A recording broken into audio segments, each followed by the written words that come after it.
Hi everybody and welcome to Out of the Gate, Daily Racing Forum's weekend handicapping preview program. I'm Dan Illman. Thanks so much for watching. Here's what's coming up in this week's edition of Out of the Gate. Kentucky Derby prep season is in full swing. DRF handicappers Mike Beer, Matt Bernier, and I will take a look at the three big ones this Saturday. The Grade 1 Santa Anita Derby, the Grade 2 Wood Memorial from Aqueduct, and the Grade 2 Bluegrass Stakes from Keeneland. Nicole Russo's pedigree pick focuses on the Bluegrass, as does David Aragona's Timeform U.S. Spotlight segment. Jake K's Play of the Day, a daily double at Santa Anita. Plus we've got best bets, hot topics, tournament talks, and lots more. So let's break Out of the Gate.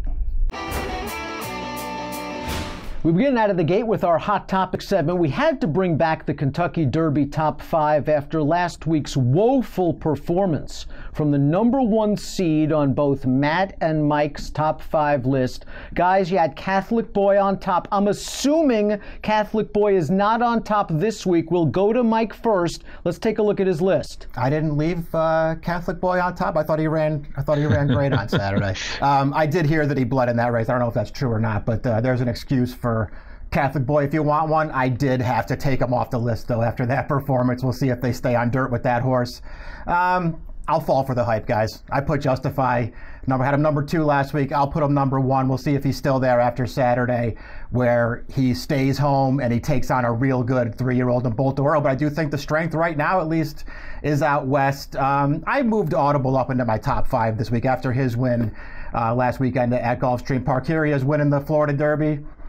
I don't know. I mean, I'm not blown away by this horse. I don't love him, but I find it hard to knock him at this point. Another 99 Beyer speed figure, another easy win. Nice performance for Audible at Gulfstream. He just seems to thrive down there. Does this New York bred? He makes Mike's top 5 as #5. The horse running second in this race, Hofburg. Matt, you were impressed enough with Hofburg for him to crack your top 5 at #5. No Catholic Boy for you this week. You were wowed by something you saw in Dubai. Yeah, it's one of those things. I understand anybody that wants to knock the UAE Derby and the path to the Kentucky Derby, but it's hard for me to look at that performance from Mendelssohn, which we'll look at momentarily, and not be taken by it. I understand it was on a speed-friendly racetrack, but I don't care if he had run on quicksand. You don't win races like this unless you're something special. I think he's a little bit of an uncommon talent, guys. We talk about the pedigree. We've talked about it ad nauseum. He's won on dirt. He's won on synthetic. He's won on turf. He's won on the lead. He's won from just off of it. And he's got arguably the best trainer in the world, Aidan O'Brien. I don't really have anything to knock about this horse other than him having to come over here from Dubai after all these other sort of shipping things that he's had in his career. But he's already shipped to the United States and been successful in the past. The rest of the top 5, we'll find out what we get from Bolt Doro and Justify. We'll talk about that race in a bit. Magnum Moon, hard to argue with him as well. And Hofburg, you're right. I thought Hofburg was really good last weekend, considering he's still so lightly raced. And again, Bill Mott, he usually only tests them when he thinks that they deserve a chance. And based on what this horse has done in a short amount of time, I think he's right there. Not much changing in my top 5. I moved Audible up into #2. I moved Mendelssohn up into #5. Bolt d'Oro still #1 for me. I really liked what I saw in his seasonal debut. Big performance against McKinsey in that very controversial race where all that bumping was going on. A real big professional performance, and we'll see if he handles the hype horse Justify on Saturday in the Santa Anita Derby. Good Magic we'll see a little bit later on Saturday in the Bluegrass. Magnum Moon is a horse, though, I think we should talk about a little bit. He won the Rebel for Todd Pletcher, and usually Todd's horses don't fly under the radar. I guess Audible's getting all the press right now for Todd, but I thought Magnum Moon was rock solid in winning the Rebel, and we'll talk a little bit more about the Rebel a little bit later on in the show. But Magnum Moon is a lightly raced horse. He's kind of like Justify in that he doesn't have a lot of experience, but he's pretty talented. And again, he's flying under the radar. He's my #3. He's Matt's #3 as well in our Derby top 5, which could all change after this week because our DRF bets Saturday race of the day is the Santa Anita Derby. It is a huge matchup. Bolt d'Oro versus Justify. Let's get to it.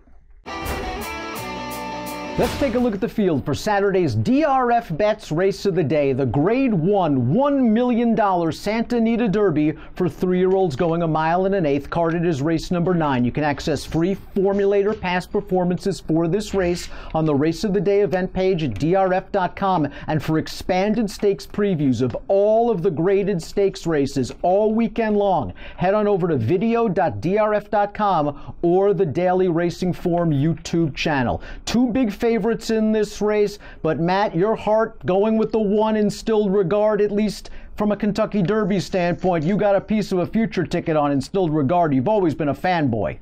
Yeah, going all the way back to the Low Sal Futurity from last year, I think this is a horse that can run a little bit. The problem is he looks like he's in a really tough spot here against some good horses, and we're going to take a look right now at that Low Sal Futurity. He's in between some familiar names. We know McKenzie down on the inside. You see Solamini on the outside.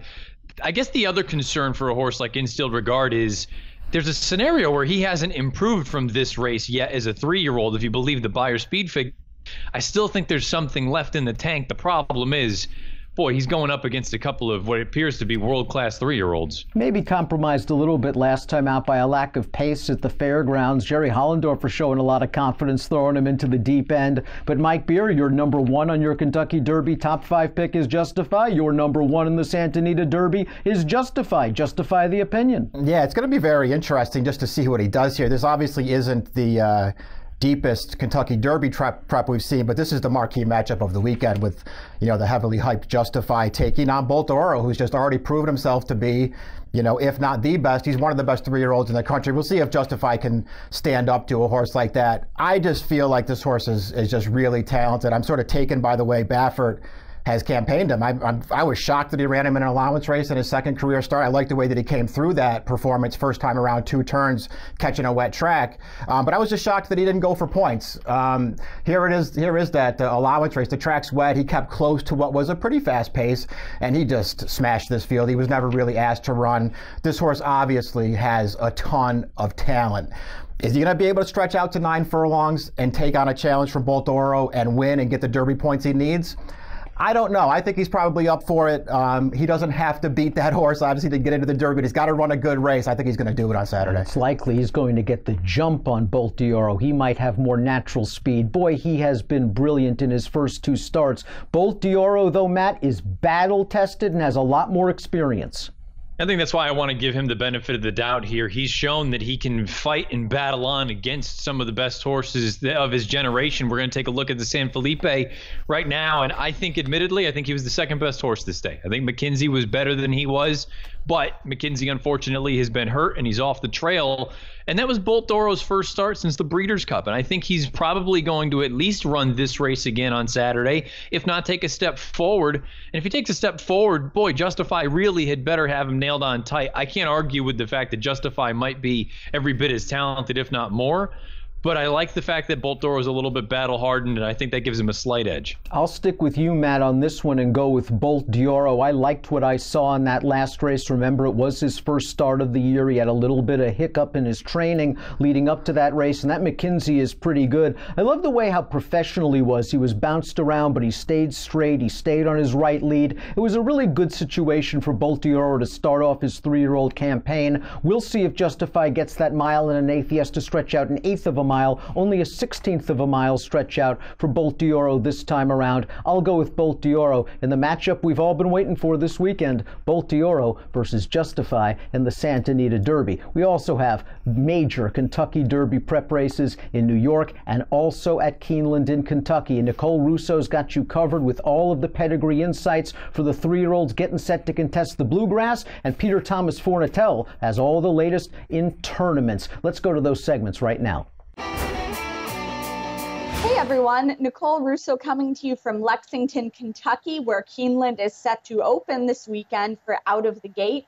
And the marquee Saturday card here, headlined by this race, the Bluegrass, an eclectic competitive field set to line up with juvenile champion Good Magic scaring no one off. The race offers 100 Kentucky Derby points to the winner and Among those looking to punch his ticket is Jeff Ruby winner Blended Citizen, another starter emerging from that prep on Turfway's Polytrack, and third place finisher Arawak. And how will they transfer to the dirt here at Keeneland? Now, Blended Citizen, who you're watching win the Ruby, is really coming to his own as of late, thriving around 2 turns and really picking up with the addition of blinkers. Now, he did start on dirt 3 times to start his career, unplaced each time. I don't think that was strictly due to the dirt surface. Inexperience could have played a factor, and they were also at shorter distances. This horse really bred to go long on the dirt. He's getting that chance in the Bluegrass. His sire, Derby runner-up Proud Citizens, of Kentucky winners in Proud Spell, Believe You Can, and Blue Citizen also a half to last year Derby runner-up Looking at Lee. Now, Arawak, won on muddy dirt sprinting last year. He'd certainly be moved up by an expected wet track on Saturday as some winter weather will move into the area. He's by Uncle Mo, who you know can get you a 2-turn dirt horse. His dam, though, half to multiple Grade 1 winner Sir Bear, who was definitely at his best around 1 turn, winning the Met Mile, winning the Cigar Mile. So distance is more the question for me with this colt than surface. He might appreciate going a little bit shorter down the line. Well, we'll have a number of staff writers and handicappers on the grounds at Keeneland on Saturday to take you through the Bluegrass and 4 other graded stakes on the card. We even have tournament guru Peter Thomas Fornatale coming to town. Let's get you over to him now for some tournament talk. Peter Thomas Fornatale back with you on Out of the Gate, coming to you from the Bluegrass. Yes, I'm in Lexington, Kentucky. The weather temperature leaves a little bit to be desired, I'll be honest. It's cold out here, folks. Thus the English racing attire as opposed to the short sleeves I was hoping for. But you can see the beautiful horse country in the background, the Keeneland meet getting ready to start up. Amazing days of action this weekend, especially on Saturday with these 5 graded stakes highlighted by the Bluegrass itself. Have a great card in New York as well, 5 graded stakes races of their own. Also big stakes action out in California. And appropriately enough, with these 3 big racing cards, we have 3 big contests on DRF tournaments happening this weekend. We'll start by talking about the World Horse Players Tour Santa Anita Preakness event, an opportunity to win in directly to that. You can buy in for $458. 1 in 12 will win their $5,000 buy-ins. For those who don't know, big deal, this World Horse Players Tour Santa Anita contest. It's going to be filmed for a television pilot, and most important of all the prize money is added. That $5,000 will act as a live bankroll, no entry fee beyond that. A lot of money in prizes going back to players. Going to be really cool. Hope you can join us for that. Additionally, we've got World Championship of Handicapping action. You know about that one, $1 million if 200 people play, which I'm imagining is going to happen with some extra run-up in the second year of the event. For the qualifier on Saturday, $580 to play, 1 in 10 win into those no takeout, hopefully $1 million finals for the WCH. And then, of course, Keeneland, the Grade 1 Gamble. It's happening next weekend, one of the most popular live bank contests there is. Last year, there were 170 entries for the Grade 1 Gamble. This year might beat that. Also, a small Keeneland contest on Saturday. Folks will have 2 opportunities to win great prizes, and you can win your seat to the Grade 1 Gamble on DRF tournaments. 410 to play and 1 in 10 advance to Keeneland. So lots of great opportunities to check out on DRF tournaments, corresponding with a fantastic Saturday of action. For more information, go to tournaments.drf.com to have a full look at all the games available. That's all I have this week from the Bluegrass. Peter Thomas Fornatale. Stay tuned for more Out of the Gate.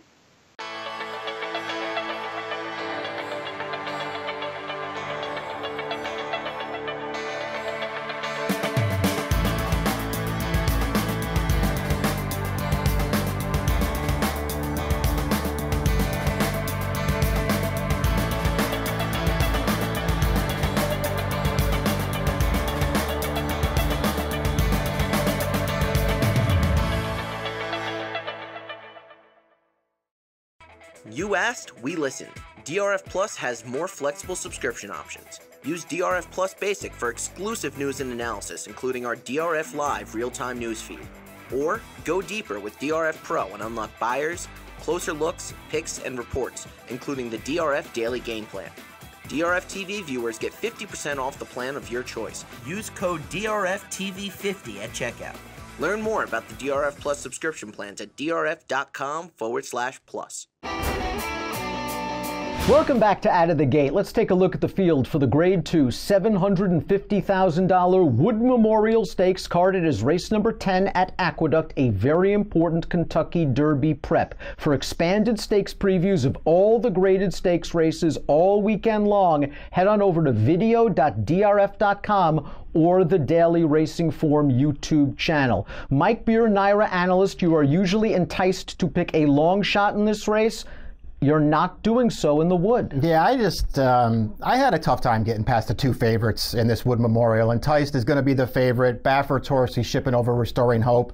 He'll be the second choice. I had a lot of trouble seeing past them, and I will stick with Enticed in this race. They turned him back to a one-turn mile for his most recent start, the Gotham, over this racetrack. And here is the Gotham. You can see Old Time Revival, who is going to try him again in this Wood Memorial, out there on the lead. He made a legitimate pace in this race.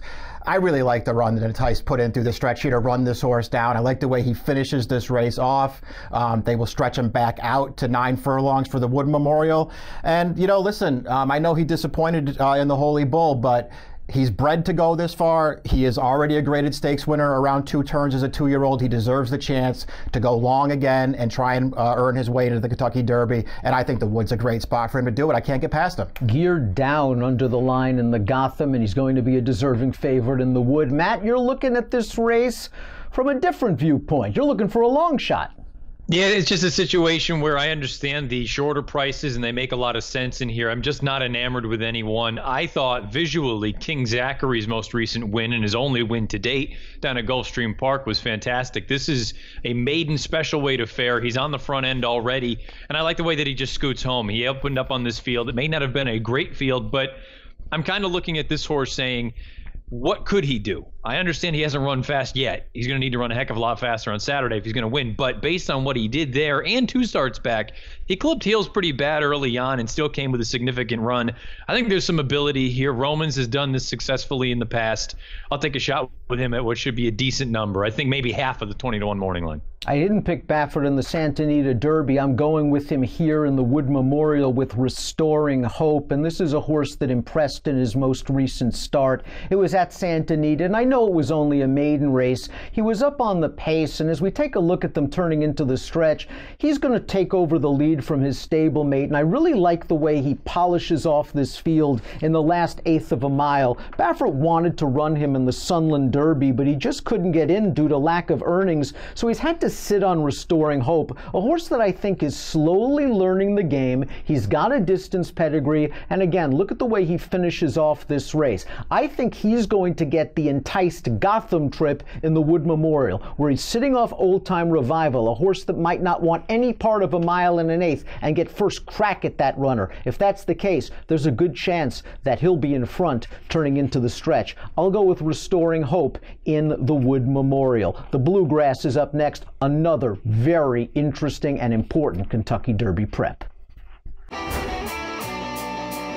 Let's take a look at the field for Saturday's Grade 2 Bluegrass Stakes at Keeneland, carded as race number 10. We're expecting some messy weather. We're also expecting the number 5 Quip to scratch and reroute to Arkansas for next week's Arkansas Derby. For expanded stakes previews of all the graded stakes races, including the Bluegrass, head on over to video.drf.com or the Daily Racing Form YouTube channel. We cover each race in great depth. Rain or shine, Mike Beer, the number 11 Good Magic, last year's 2-year-old champion, last year's Breeders' Cup Juvenile winner. He's the horse to beat if he brings his A game. Yeah, that's right. We'll see if he brings his A game in his second start as a 3-year-old. He did not bring his A game off the bench in his first start, but you know that he's got a better race than that in him because he was your Breeders' Cup Juvenile winner last year. Here's the replay of that race. This was a standout performance for a 2-year-old. He got a really nice trip in this race, but he was also just way the best in here with a 100 buyer speed figure.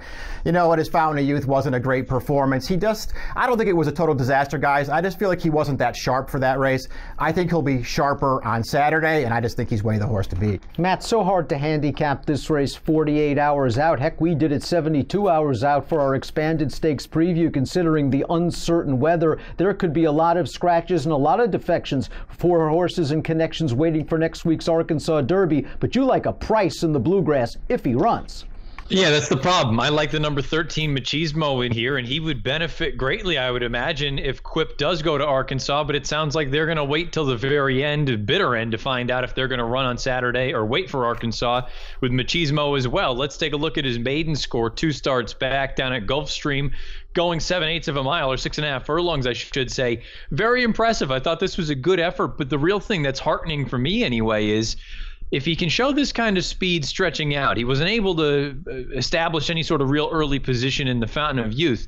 If he could establish position in the Bluegrass, I don't think there's a ton of early confirmed proper gas signed on. If you could get him out of there in good order and be forwardly placed, I thought he ran pretty well in the Fountain of Youth, and if I'm taking anyone out of that race, I'll take Machismo. Mike, a horse that can be forwardly placed, though, drew beautifully for Wayne Lucas, and that's Sporting Chance, last year's hopeful winner. Yeah, exactly. We'll see if Sporting Chance decides to show his early speed again in the Bluegrass, because this is a really fast horse, and in his first 2 starts as a 3-year-old, he hasn't really shown his speed. He came off the bench in the Southwest, muddy track. His pace was really fast in that race. He kept up behind it. Here he is turning into the stretch, and he's right there with a look at this thing. He got a real shot at this race at the top of the stretch. He's going to get in tight here between horses. I think that's because he didn't have enough to get up there and challenge, and then he got intimidated a little bit when that horse came over on him. I like the way, though, that he stayed on and got third. You know what, Dan, I don't know what the plan was in the Rebel last time, but certainly stacking him up 4 wide off the pace wasn't a very good plan, and I think it worked against this horse. They should be sending from post 2 in here. Mike, you and I look at the Bluegrass the exact same way. I watched Sporting Chance's last race in the Rebel, and it's just tough to win when you're 4 wide, 5 path around both turns. He was punching on and trying in the stretch, but I think that trip really did him in. He draws an inside post. I would send him. If he doesn't make the lead, he has shown the ability to stalk and pounce. A wet track won't be a problem for this horse, and I think he is slowly peaking for Wayne Lucas as he makes his 3rd start of the form cycle. That's the number 2 Sporting Chance in the Bluegrass. What a difference a day makes. I picked Quip in the expanded stakes preview. It looks like he's going to scratch. Now I'm on Sporting Chance. JK's play of the day. He's got a daily double for you at Santa Anita, and Timeform US's David Aragona takes a closer look at the Bluegrass Stakes. Let's go to those segments right now. Hey everybody, welcome to JK's Play of the Day.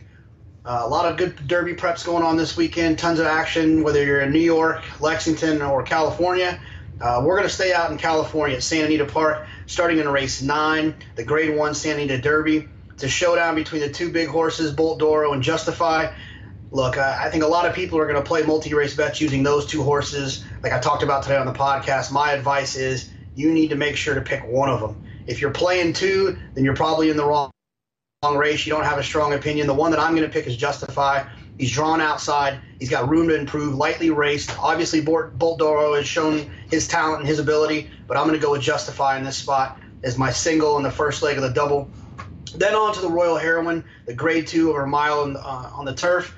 This race has a lot of speed in it, but it's not just that there's speed. It's that Enola Gray was a runoff last time. She's fresh off of a 280-day layoff. You have Mongolian Shopper that's stretching out, forwardly placed down the hill. That horse should show some speed drawn outside. Sassy Little Lila has always been forwardly placed. Feels like they're really going to cook in front of him here. I'm going to use the 2, Sophia P., the 3, Beau Recall, the 4, Midnight Crossing, the 5, Thundering Sky, and the 7, Madam Stripes. Justify into those horses. Leaving out Bolt Doro should be a little bit of value there. Enola Gray always takes money. Sassy Little Lila for Mandela will take some money as well, and hopefully we'll make some money by beating those 2 horses. Wish you guys luck. See you next week.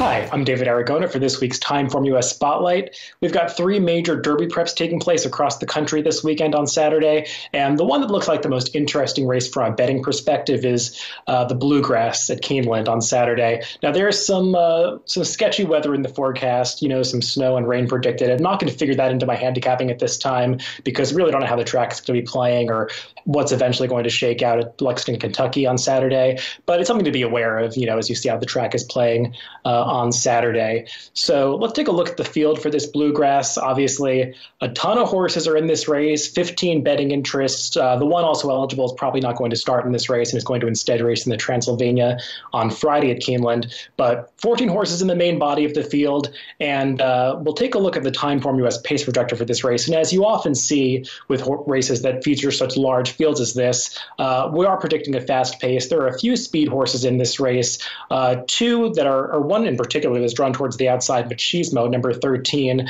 I know his connections have been, a little unsure about whether he's going to actually start in this race. Originally, they were going to come back to New York, and then they were saying they were going to go to the Arkansas Derby. So not sure if he's actually participating. And if he does not start in this race, that does take a lot of the speed out of the race. Despite the large field, there aren't that many confirmed front runners. One that's going to be on the lead probably is California Knight. He's a long shot, sporting chance towards the inside, also likely to go, but not many confirmed front runners in this race. The horse to beat in here is obviously last year's 2-year-old champion, Good Magic, and he'll be looking to rebound from a pretty disappointing performance last month in the Fountain of Youth at Gulfstream.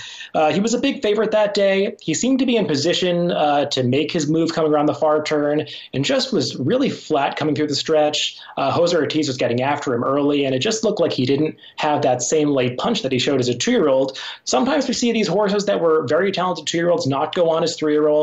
We don't know for sure yet if that's what's taking place with Good Magic, but he's going to have to run a lot better than he did last time. And the horses coming out of the Fountain of Youth did not really flatter the form of that race in the Florida Derby. I know the two that finished first and second in that race just got engaged in a torrid duel, and they didn't really run their best races in the Florida Derby, but really haven't seen that race be validated yet. So I don't want Good Magic as the favorite here. He's one that I think I have to use in exotic wagers, but I just don't see how he's going to offer any value in this race. And there are other horses at bigger prices that interest me more. Another one that's going to take money in this race that I'm not quite sure what to do with is Quip, the number 5 horse. He's a horse that went off at 19-1 last time when he was the upset winner of the Tampa Bay Derby. He was breaking from an outside post that day, got a relatively good trip, though, because the pace, while it was predicted to be quite fast, they didn't go that fast in the early going. World of Trouble was a stretch-out sprinter in that race, and he actually slowed the pace down quite a bit. Quip got a great trip, just kind of stalking towards the outside, and he was able to get the jump on Flame Away, his main rival that day, and hold him off late. Quip was 19-1 last time. He's going to be a much shorter price today against a tougher field. Generally, I don't like betting horses like that. I think he's got the talent to be competitive in this race, and I think he's going to get a relatively good trip, especially if Machismo doesn't run. I just feel like, he's one that I want to use more underneath, and others will offer slightly better value. There are two horses that I'm interested in this race, and I actually can go back to last year's Hopeful because they're the two horses that finished first and second in that race at Saratoga. The first I'll discuss is Free Drop Billy. Some might say he's been a bit of a disappointment, kind of like Good Magic as a 3-year-old, but I would take a positive view of his 2 races this year. He actually showed that he can finally run a faster speed figure in the Holy Bull 2 back when he finished behind Audible. Audible came back and validated the form of that race. Enticed, the fourth place finisher, came back and won the Gotham next time out. And Free Drop Billy, he finished behind Enticed in the Gotham in his last race. But if you watch the trip he got that day, it just wasn't, quite the trip that he wanted to get. He was, kind of uncomfortable and in behind and between horses for most of the way, had to alter course a few times. Watch the head on that race because it really wasn't, it was a worse trip than it initially seemed. Now he's getting back to Keeneland, the site of his win in the Breeders' Futurity last year. Dale Romans knows how to win this race. He has excellent numbers in Keeneland, especially in dirt routes. I just think Free Drop Billy is very dangerous in this race. The other horse I want to use is last year's Hopeful winner, Sporting Chance. He draws a great post position down towards the inside, number 2. I would imagine Louis Size is going to be looking to send him in this race after last time, but I thought he was just not aggressively ridden enough. He was breaking outside in that Rebel Stakes, and John Velasquez kind of tried to rate him a little bit, but he ended up getting caught 3 wide around the first turn, 4 wide around the second turn. Just not an ideal trip for a horse that, has run decently. He's run well enough in his 2-turn races. He's always been bred to go this far, and you could say that those races were a little disappointing at Oaklawn, but he had trips that suggest maybe they're a bit better than he seemed. I think he's going to get the right trip in this race if the pace is a little more moderate than what the pace projector is projecting, and I think he's dangerous to wire the field or be sitting second and pounce at the top of the stretch. So I'm going to focus on Sporting Chance and Free Drop Billy in this Bluegrass and use Good Magic as a bit of a backup at a short price. So let's send it back to the studio. Time for our best bet segment here on Out of the Gate. Mike Beer, Naira analyst, you have something on the Wood Memorial undercard. Yeah, we'll see what happens in the Gazelle race number 6 on Saturday at Aqueduct. I wanted to take a shot with a horse who I thought had a real chance to turn the tables on arrival on Saturday, and hopefully can do it at a square price. That's number 6, My Miss Lily. She was just defeated by Midnight Disguise in the Busher, a horse that she will run against again on Saturday. But let's look at the Busher and see if My Miss Lily can turn the tables this time. My Miss Lily is the gray. You can see her right down inside behind horse. I have no problem with them saving ground with her in this race, but you're going to see her here, starting to shift around, looking for a place to run. She can't really get clear here. There's the winner, Midnight Disguise, in the purple and gold on the outside. She's clear and unencumbered on the outside. She will close late to win this race. I thought maybe My Miss Lily was a little bit compromised being in behind horses in this race. She's got to stretch out to 9 furlongs. That's a problem for her. But if she can do it, I think she can beat that horse on Saturday and turn the tables a little bit. Matt, you've got something on the Bluegrass undercard. Yeah, the 6th at Keeneland Saturday. It's the Commonwealth, 7/8 of a mile on the main track. We'll find out what kind of main track it looks like on Saturday. The number 2, Behavioral Bias, I think is an interesting runner. We're going to go all the way back to his maiden score. This was up at Saratoga over the summer, going 7/8 of a mile. The distance isn't going to be a problem for him. The most important thing to note about this horse, though, is ever since this race that we're taking a look at right now, he's continued to improve.